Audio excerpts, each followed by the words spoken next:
Alright, guys, so we are all aware of how Supergirl is doing at the box office, and it is not looking good. It might be $100 million loss for WB, Warner Bros., and most importantly, the DCU. So I want to talk about like the factors that are affecting this movie, like the loss. Why would Supergirl, the second movie in the DCU, be experiencing this level of loss at the box office? Well, one might be because of its release.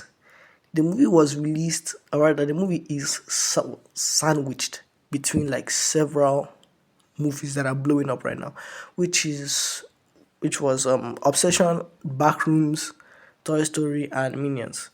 Backrooms and Obsession are just finishing their run at box office, and Toy Story and Minions just came out.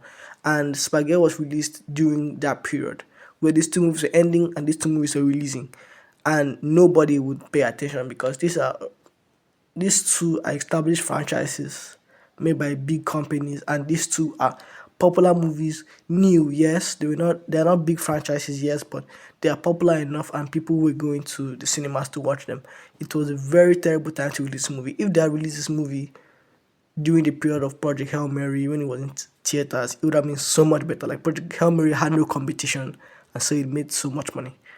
And then my second factor would be that, strangely enough, like the comic Supergirl Woman of Tomorrow was promoted heavily during the production of the movie, pre-production, just for the movie to look nothing like the book. And so a lot of people were going in and then they were disappointed because everywhere when the DCU was announced, James Gunn was carrying the Woman of Tomorrow, posting the Woman of Tomorrow, people were talking about Woman of Tomorrow.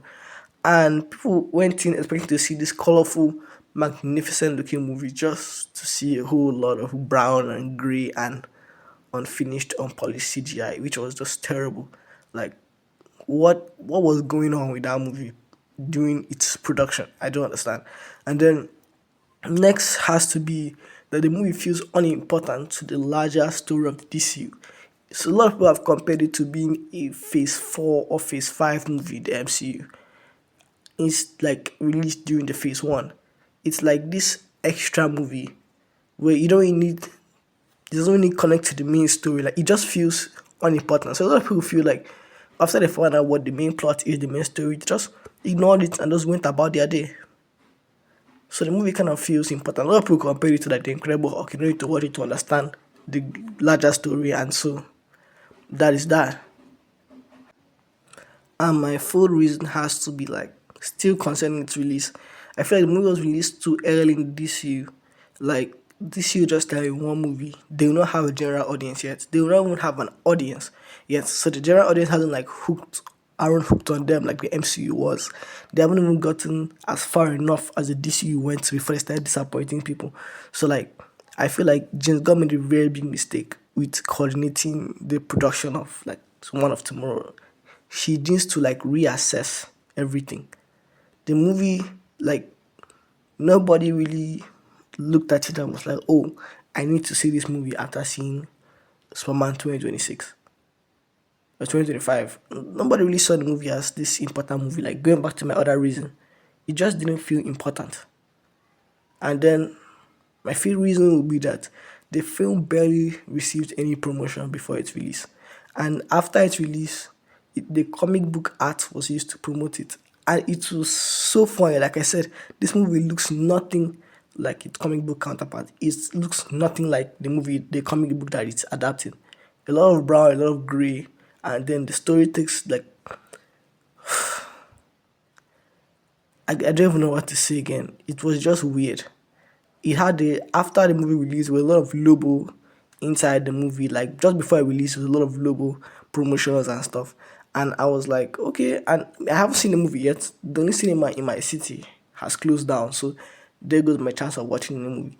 And so people that have seen it says you can basically take logo out from the movie, and basically the movie continues as is. Like, he does nothing important in the movie, which is just questionable. And lastly, I feel like the writers and directors took too much liberty with the movie. Maybe it's thanks to James Gunn's creative approach, but then I'm hearing something else about James Gunn taking the wheels during the production and changing of some stuff. Whatever mess happened during production definitely affected this movie. When the movie was rushed to be released, whatever they did, it affected this movie, and it shows. The audience knows that this movie was a mess. It wasn't a bad movie, but it was a mess. And you don't need to have a mess at this early stage of your franchise or your movie universe. No matter what approach you're going for, you must make sure your stuff come out well. And I feel like James Gunn needs to understand some. There's this YouTuber that I watch. How can I forget his name right now? John Lucas, yes. He says that James Gunn doesn't understand the business side, and that is true. The business side of, you know, managing something as big as DC.